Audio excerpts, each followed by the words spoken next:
Hello and welcome, ladies and gentlemen, to a new edition of the Daily Debate. In tonight's show, we're going to be tackling two topics, the first of which is an economic one.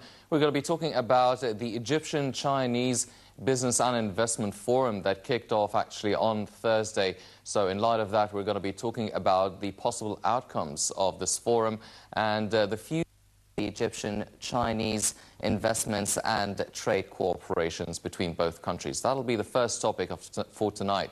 The second of which will be a political one, where we will discuss the U.S.-Iranian political relations. This in light of the U.S. administration actually extending its sanctions on Iran for the next 10 years. How this will affect the American-Iranian future relations and how that could reflect on the Middle East region as a whole. That'll be the second topic for tonight.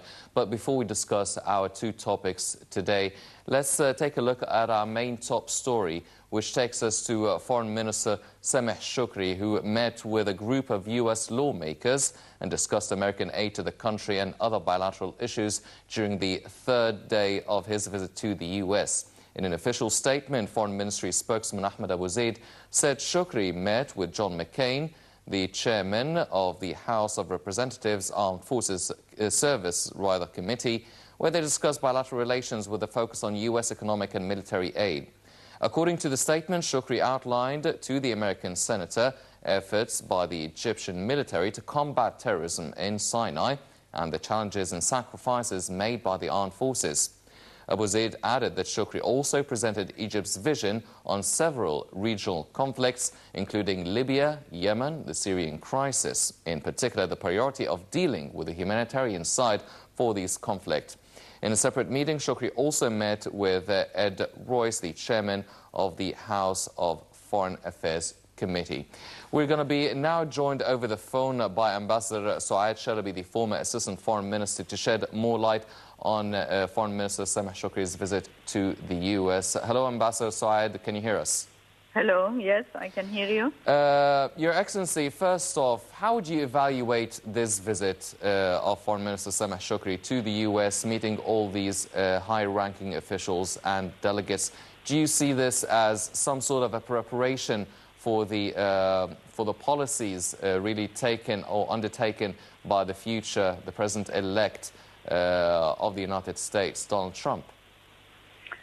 I think this is very timely for this visit, and I think it is a very important visit because he's meeting those people who are going to be in the future administration of Trump, President-elect Trump, who is going to take over in February. So this is the time when they are formulating the Middle East policy, and he is choosing the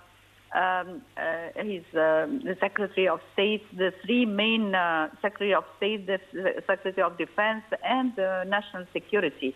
Mm-hmm. So in order to lay the grounds for the bilateral relations between Egypt and the United States, and to put the guidelines and the priorities of the Egyptian political and economic priorities in the United States with Egypt, bilateral relations with Egypt, and also to discuss the hot issues in the Middle East, the Palestinian issue with the relations with Israel and the Syrian crisis. Of course, as you said, the Libya and Yemen. Mm-hmm. All these crises need to be discussed and need to be put on the agenda beforehand, mm-hmm. before the Trump administration take over in February. Mm-hmm. Ambassador Shalabi, now, as you mentioned, President-elect Donald Trump is actually handpicking really his new administration. And now, talking about bilateral relations, do you feel that there will be some sort of a shift in the dynamics of political relations between Egypt and the United States under the new president, or should we expect somehow some sort of a similar energy and dynamics for the relationship as the ones we had under Barack Obama? No, I think we have to take the momentum. We have to really keep on the dynamics and keep on this kind of very close and contact.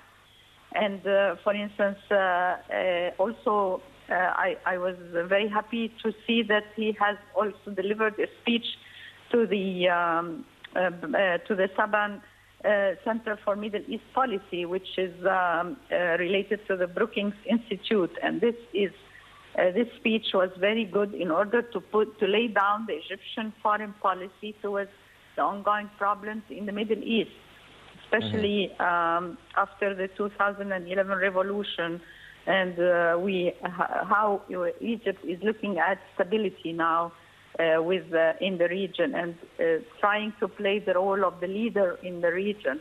Yes. So this is a very important initiative that we touch base with all the centers that are related to the Pentagon and related to the non-governmental society. These are related to also the Jewish lobby. We have to really relate to all these institutions that are forming the policy of the future of the United States. So let us not look back to the future. Let's look back to the past. Let's look at the future and try to gain as much as possible from the new administration, and to try to get back the full support of the United States, because it is the biggest country in the world, and we have to keep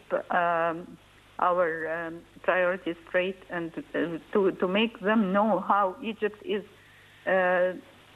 doing in the Middle East. Yes, definitely. Ambassador Suaid Shalabi, former Assistant Foreign Minister, thank you very much for joining us. Ladies and gentlemen, now before we start our discussion regarding the Egyptian-Chinese Investment Forum, let's check out this report and we'll be right back.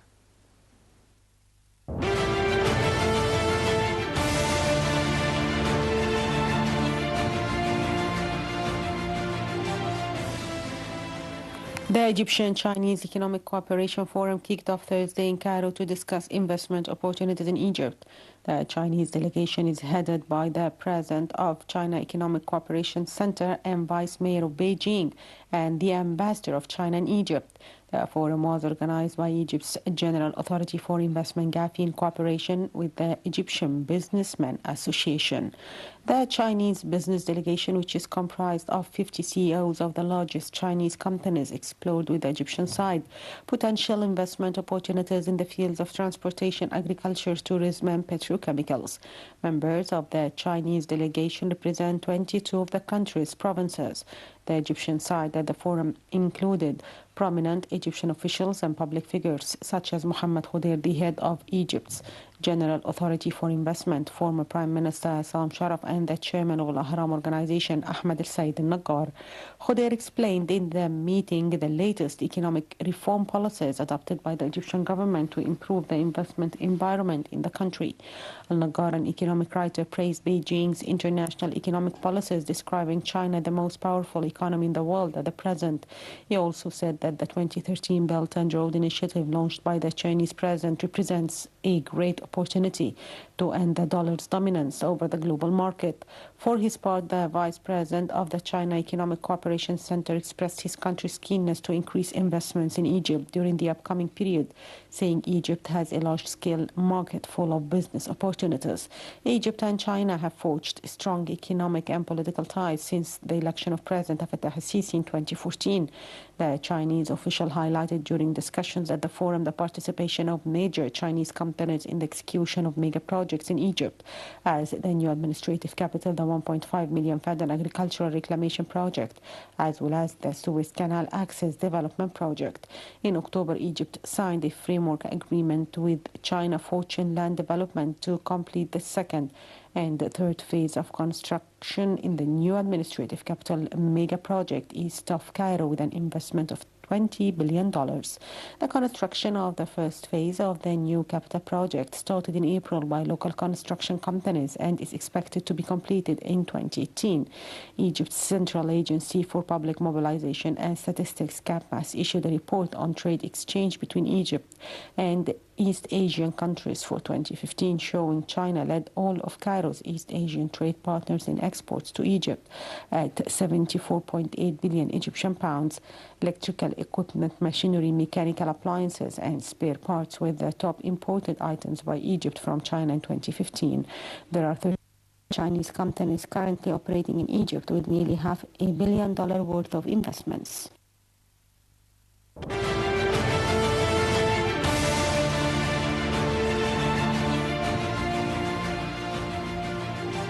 Be the first to know.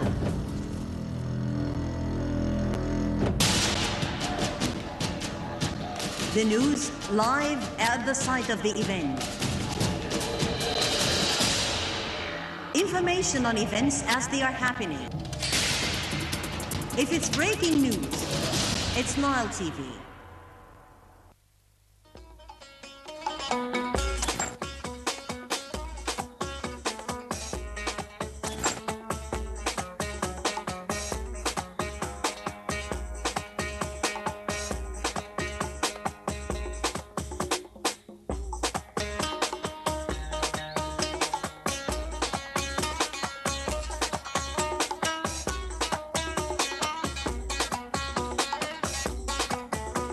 For ads on Nile TV, Egyptian Radio and Television Union, the economic sector, info@nileinternational.net, or call us on the following numbers.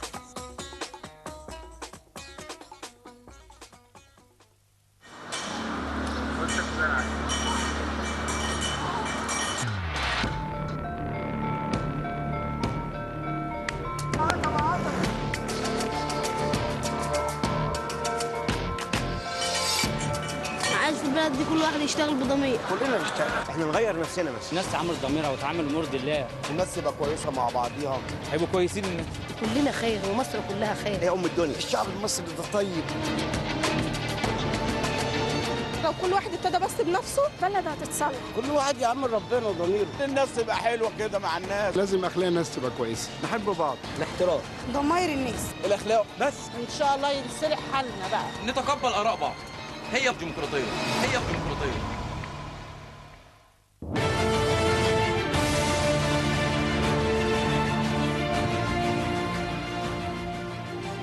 Welcome back, ladies and gentlemen, and without further ado, we start our conversation and debate regarding the Egyptian-Chinese Investment Forum that kicked off on Thursday. And joining us here in the studio, Mr. Hisham Taweel, the economic expert. Mr. Taweel, thank you very much for joining us this evening.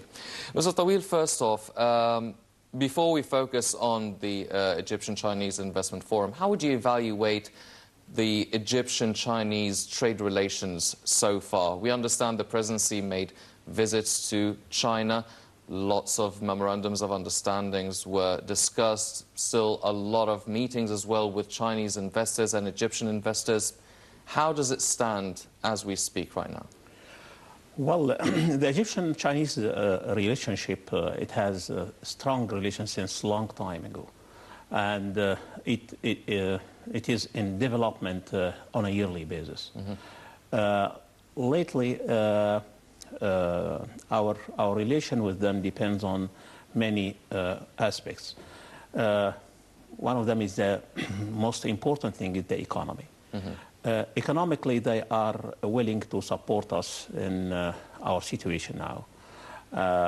And what proves that is the latest agreement of swapping the currency between us and them, which has actually many advantages. First of all, this is going to support our foreign currency reserves. On the other hand, it will reduce the domestic demand on the dollar. And the third thing that it it helped us in meeting the conditions required to reach an agreement on a loan of $12 billion. Yes. Yeah.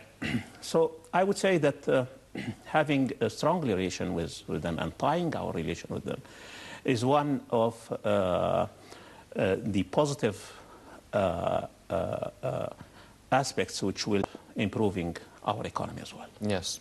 Well, what about the Egyptian-Chinese Investment Forum? I mean, the trade and the economic cooperation between both countries was really centralized around, or centered around us really importing many Chinese products in containers day in, day out. But now trying to really boost the investor, getting the investor, the Chinese investor here in Egypt, really starting out their own projects and their own businesses and industries. How feasible is that? And what is the role of the Egyptian-Chinese Investment Forum in actually pushing that to happen? Well, I have experience actually in that myself. During my last visit to Guangzhou in Canton Fair, I met a lot of investors over there, and they were keen about the Egyptian market actually. They were willing also as well to come over here and to help us in founding and establishing many industrial projects. Most of them is in the automotive business as well.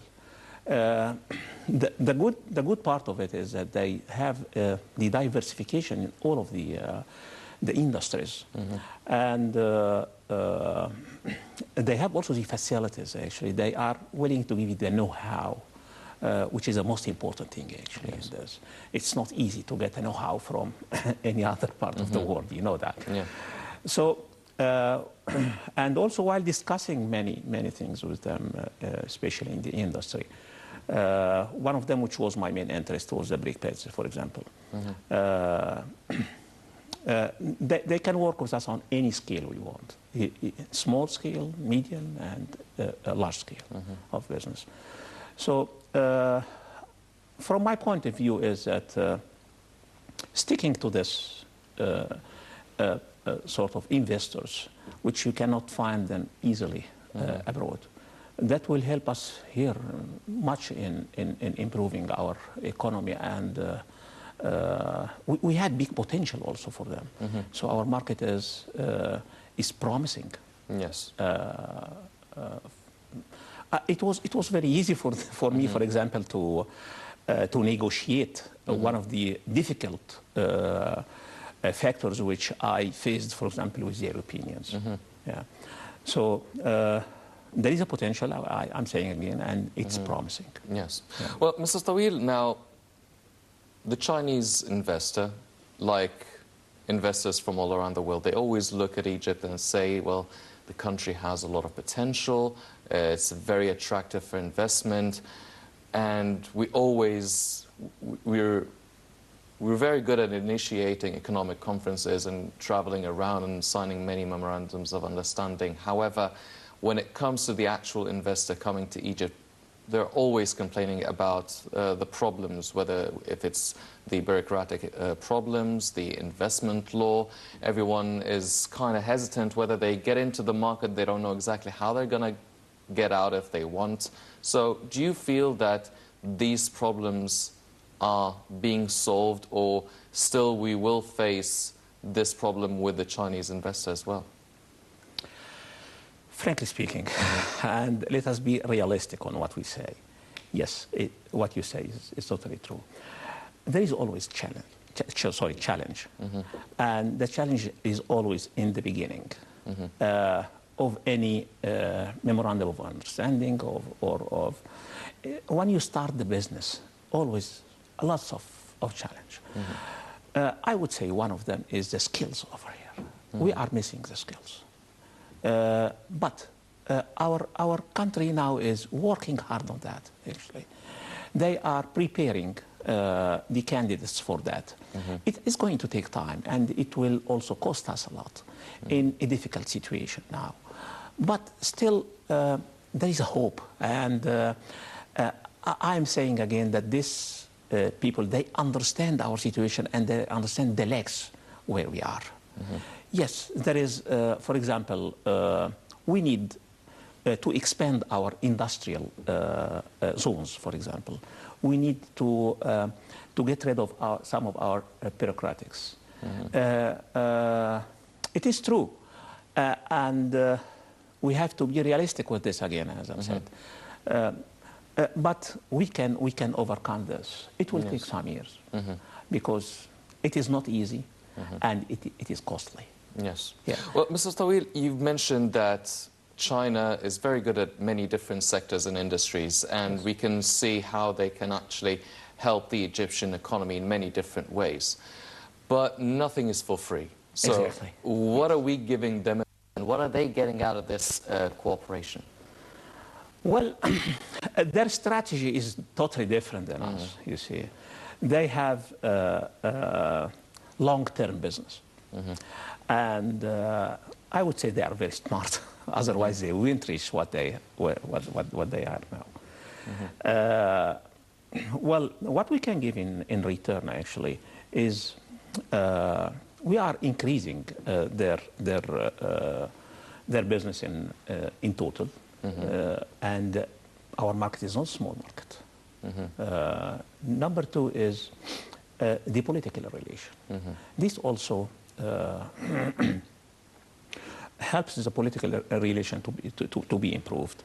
And at the end, Egypt is in a very strategic location.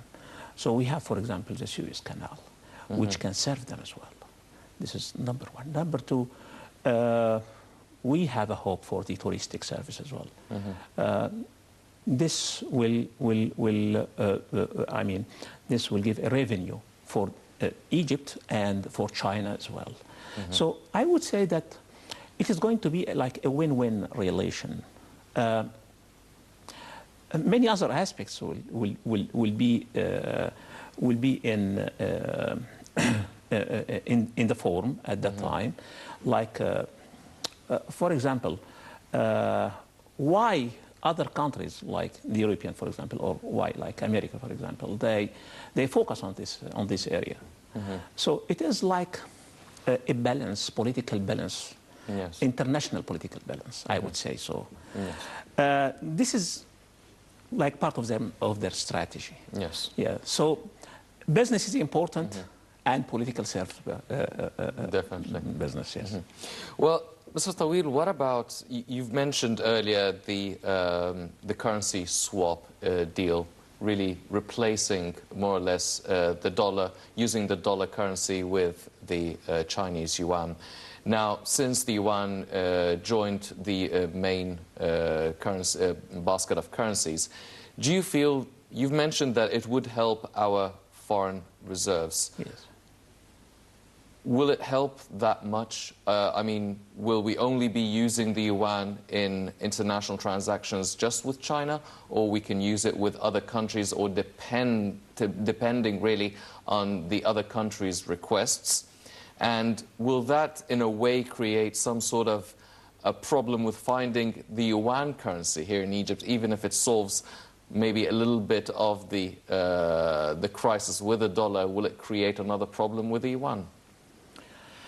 Well, I would say that it will help, but it will not replace totally the demand of the dollar. But at least it will take the place of the demand of the dollar for the Chinese products, which is not that small amount, actually. We need to release the pressure a little bit on the dollar demand in our market. So if we concentrate on that for the time being, or at least for the next 5 years, and with sort of agreement like this, that will definitely replace the demand. I mean, if it's going to be like easy for any importer to import from China rather than importing from other countries. So definitely he will move to the easiest one. Yes. Okay. Yes. This will help both sides, actually. The first one is from our side is the demand for the dollar for our strategic commodities, which is very important one, which we are not getting from China, for example. And it will give the opportunity to the other products to be imported from a source which is easy to be imported from. But it will not replace totally the dollar. Yes, yes.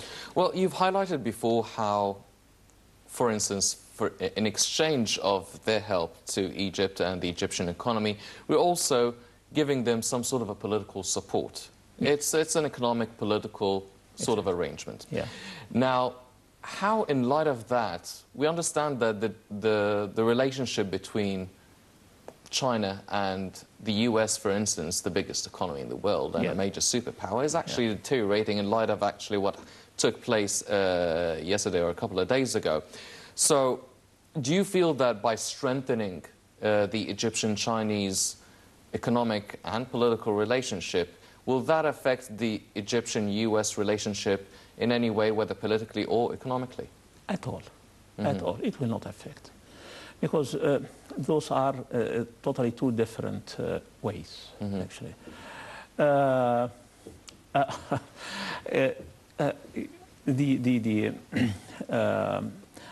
market for the Americans, politically it is important, yes.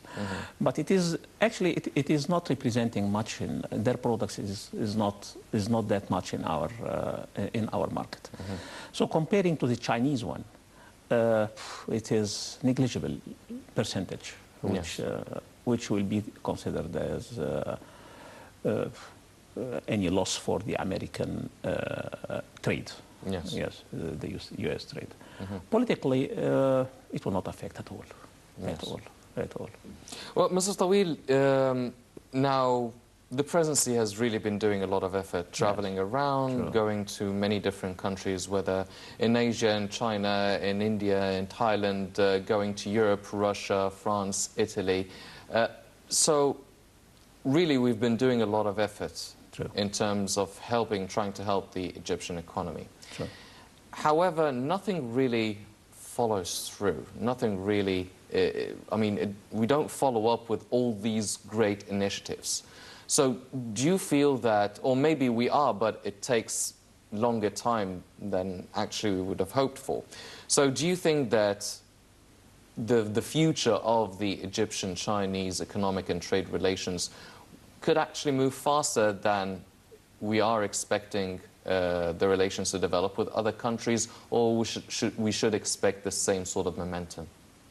Definitely it will move faster, because they are acting faster, actually, simply saying.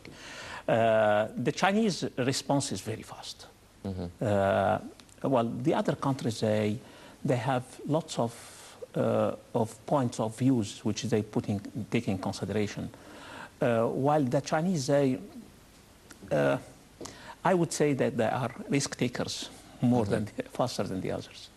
So it will move faster, definitely. Well, we do import a lot of products already from China, and with the sort of the value-added tax, the limits that we set on the imports, do you feel that this is really pushing China to try and strengthen the economic relations, because we're not really importing as many products as we used to in the past few years? Well, according to the records I have, it is increasing every year. But maybe during to our situation for the time being, that it has been decreased only for 2016. But rather than that, it is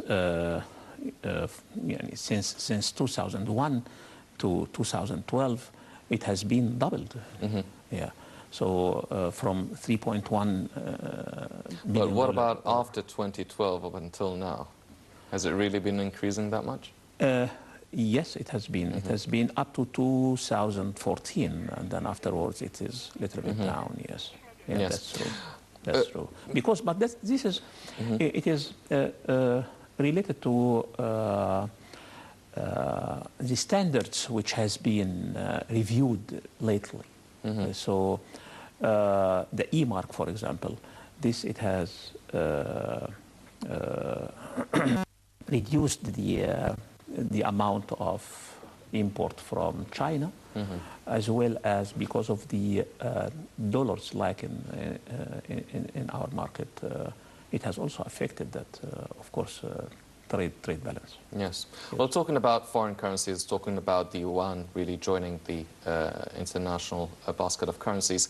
Now, what about the initiative that was launched by the Chinese President Xi Jinping in 2013, the Belt and Road Initiative, which really hopes to end the dominance of the American dollar in the international market? How feasible, how practical do you think this initiative would have in ending this dominance? Well, they work hard on this actually since a long time, and they deserve it.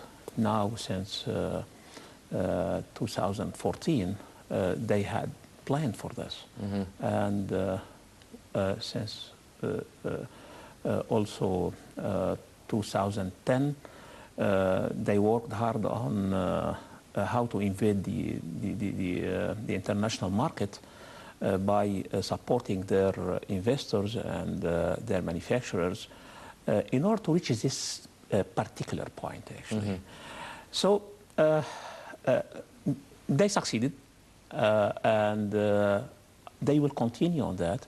So it is feasible, and they deserve it. Yes. Yeah. Well, ladies and gentlemen, definitely the government has been doing a lot of effort trying to strengthen the Egyptian economy, and in light of the Egyptian-Chinese Investment Forum kicking off on Thursday, there's still a lot of hope for the Egyptian-Chinese trade relations to take place. Fortunately, that's all the time we have for this section, the economic section of tonight's Daily Debate. But before we head to our next segment, let me thank Mr. Hisham Taweel, the economic expert, for joining us. Thank you very much for being here with us tonight. Thank you. And moving on, ladies and gentlemen, to the political segment, let's check out this report regarding the American-Iranian political relations in light of extending the sanctions on Iran for the next 10 years, and we'll be right back.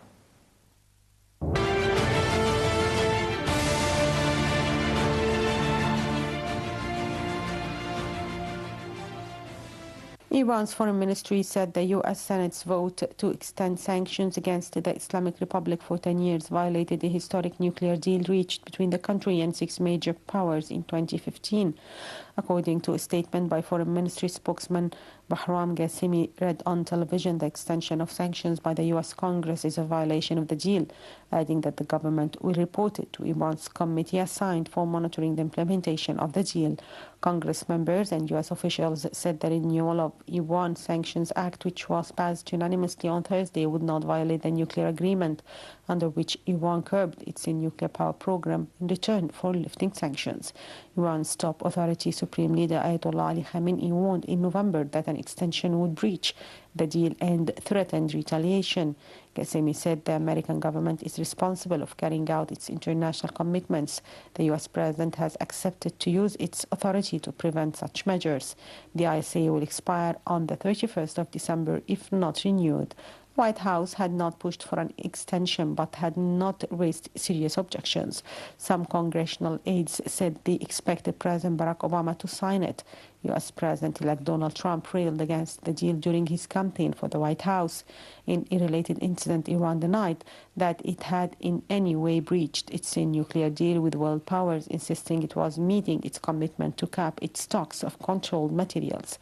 A report by the International Atomic Energy Agency last week showed that Iran's stocks of the so-called heavy water had inched above the 130-ton level set out in the agreement. Heavy water is not itself radioactive, but it is used in certain types of nuclear reactor, which can in turn produce plutonium that can be used in an atomic bomb. The July 2015 deal with world powers sets Iran's heavy water needs at 130 tons and states that any excess must be made available for export. The spokesman of Atomic Energy Organization of Iran spokesman said arrangements were in hand to export the excess. IAEA chief had treated Iran on Thursday for exceeding the agreed limit on its stockpiles for a second time. Washington has played down concerns about Iran's exceeding of the stockpile limit. State Department spokesman Mark Toner said last week that it was important to note that Iran made no effort to hide this, that he was not sure whether the constitutes a formal violation. In all other respects, the IAEA found that Iran was continuing to abide by the agreement's terms.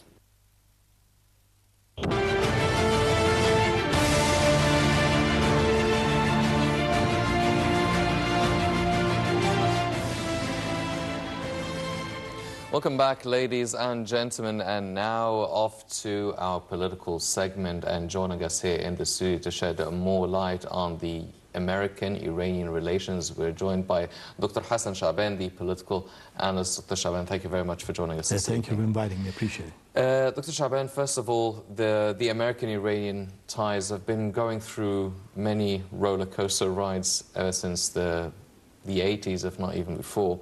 Now, in recent years, both ends really reached an agreement, the nuclear disarmament deal, and everyone expected that things would be quiet and calm for a while. However, a lot can happen in 2 days, let alone 2 years. So now the American administration really extending some sort of sanctions, a lot of sanctions on Iran for the next 10 years. At the end of Barack Obama's term, right before Donald Trump really assumes office next month, how should we understand this move and the timing, the significance of the timing of such a move? First of all, we have to understand that the majority in the Senate is Republican. Mm-hmm. So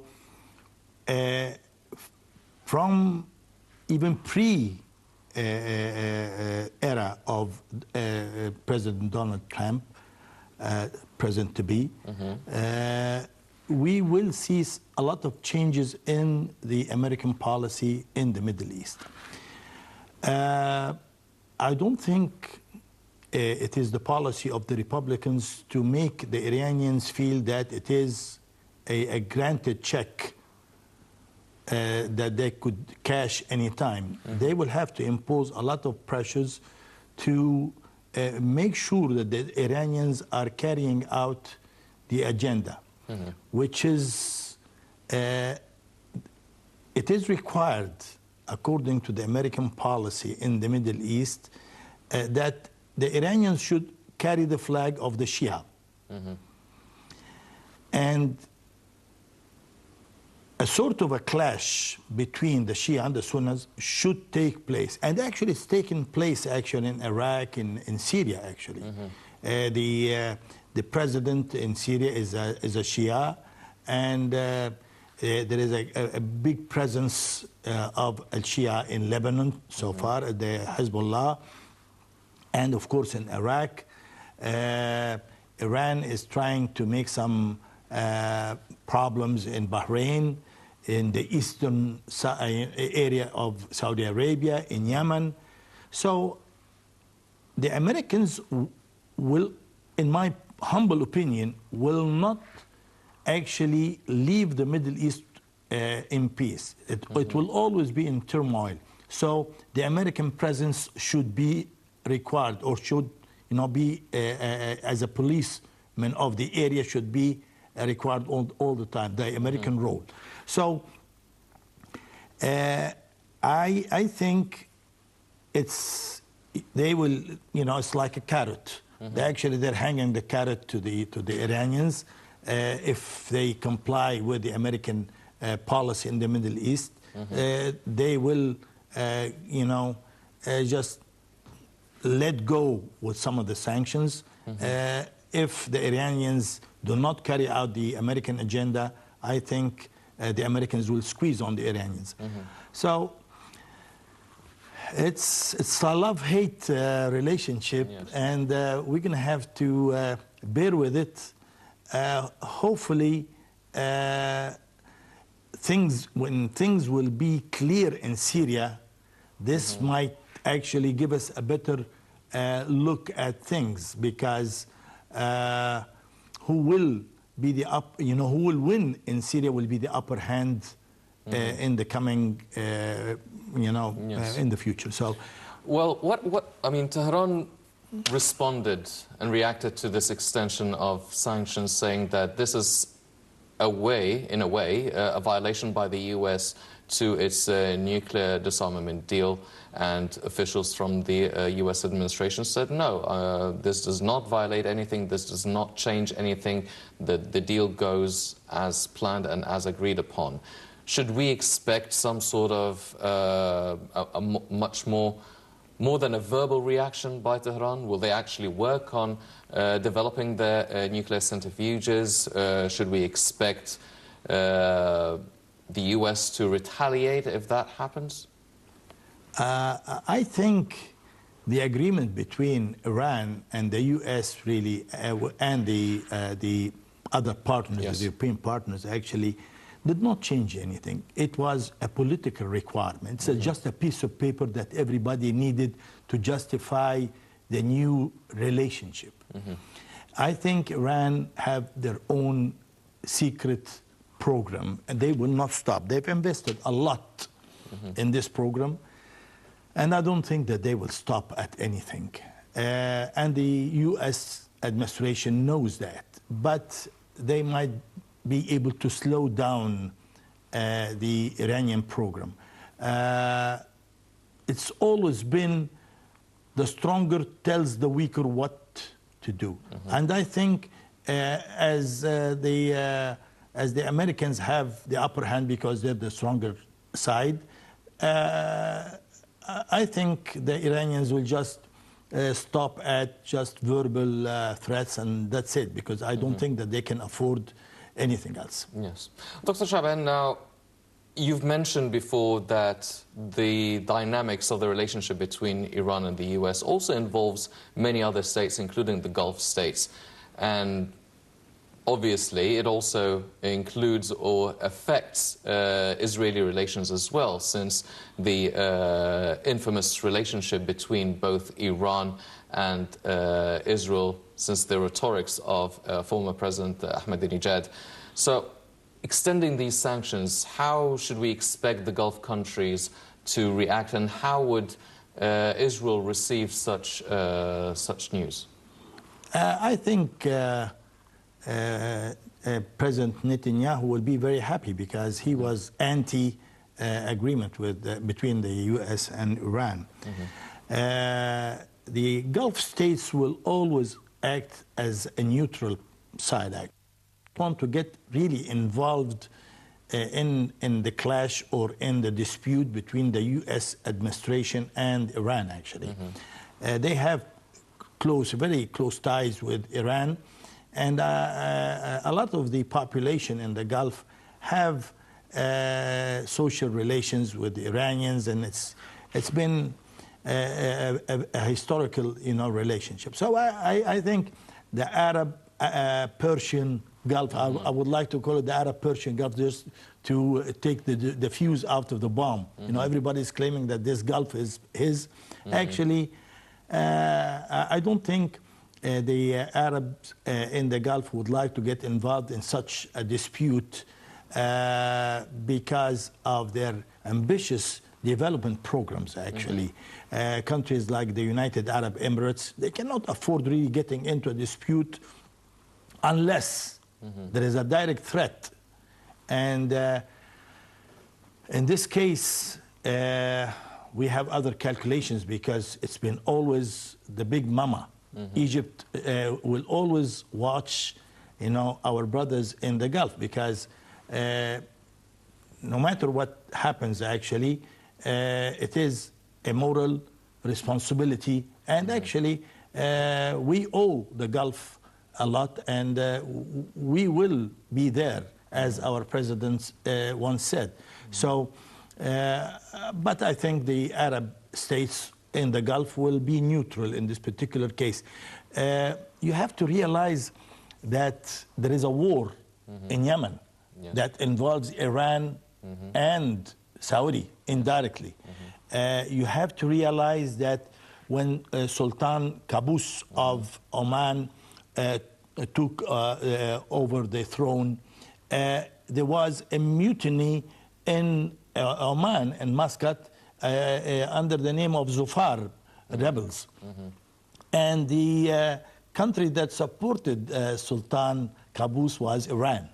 They managed to actually annihilate the Zufar rebellions. So I don't think that the states, whether Iran or the Arab countries on the other side, can afford a confrontation.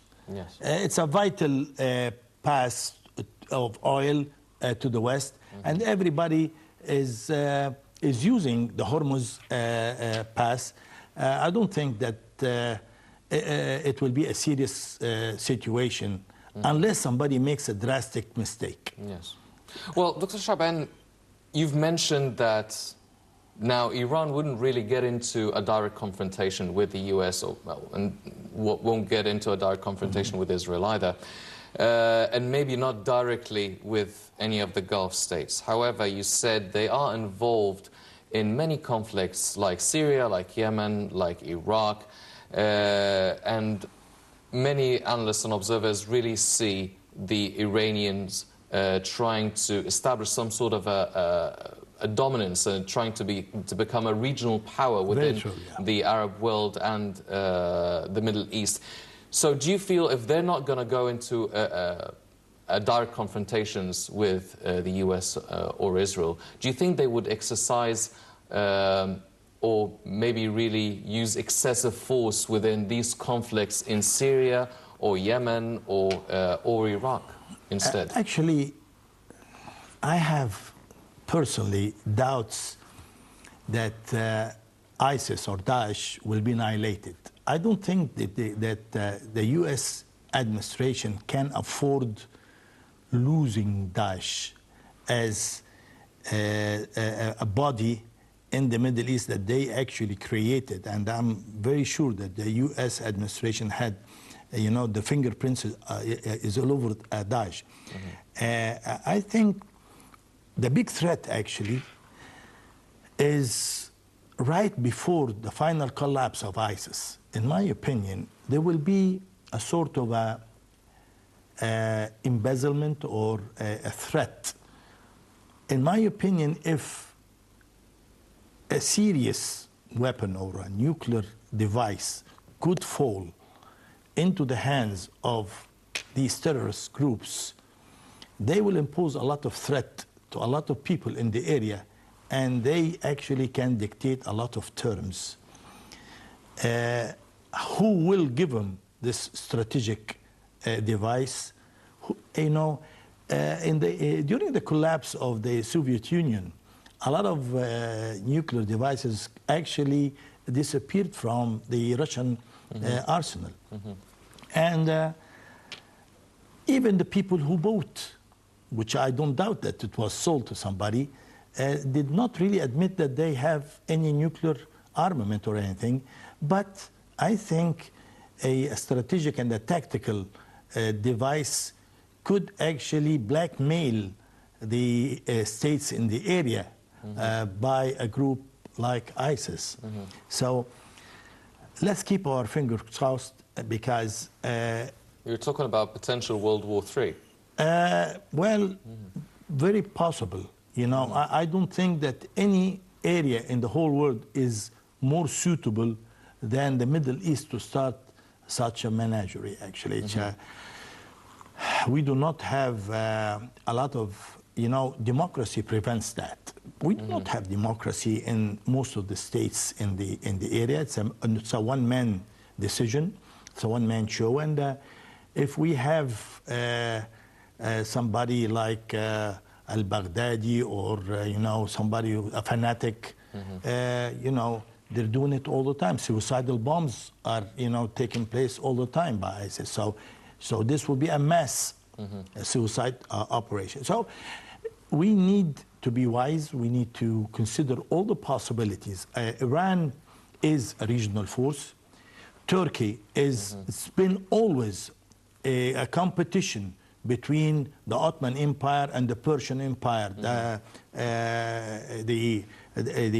Safawiya state in Iran and the Ottomans in Turkey.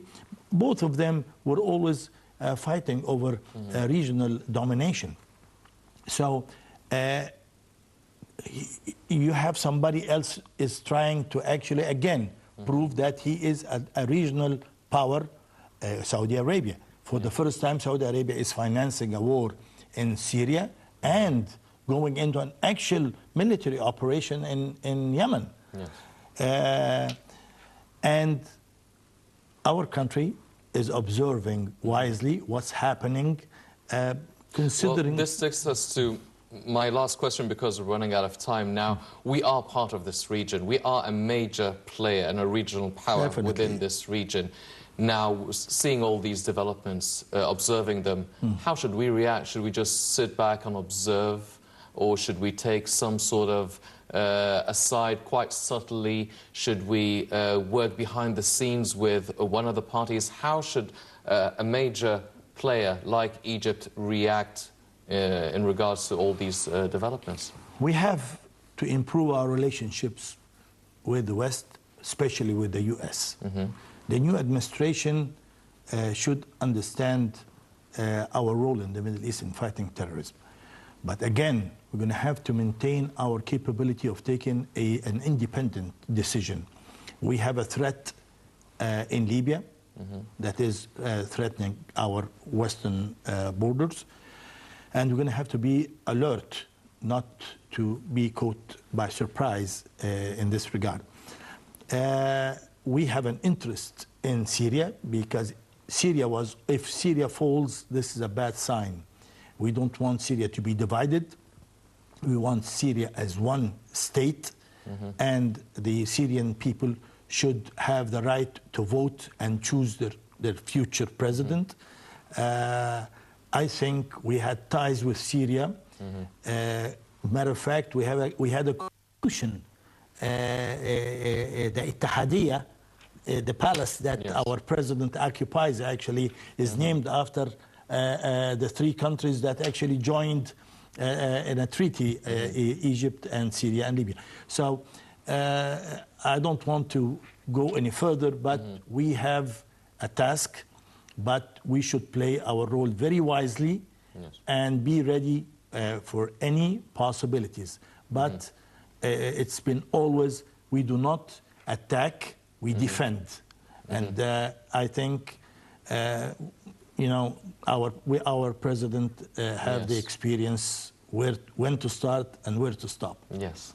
Well, ladies and gentlemen, definitely a lot of political developments taking place between the two powers, whether it is the U.S. administration or Iran, which definitely has a spillover effect over the whole region. We're going to be following the developments of this relationship here on Nile International. Unfortunately, that's all the time we have for this edition of the Daily Debate. But before we go, I'd like to thank our very distinguished guest, Dr. Hassan Shaaban, the political analyst. Dr. Shaaban, thank you very much for joining us. Thank you for inviting me. Appreciate it. Ladies and gentlemen, please stay tuned for more coming up on Nile International. I'm Hani Saif. Thank you for joining us.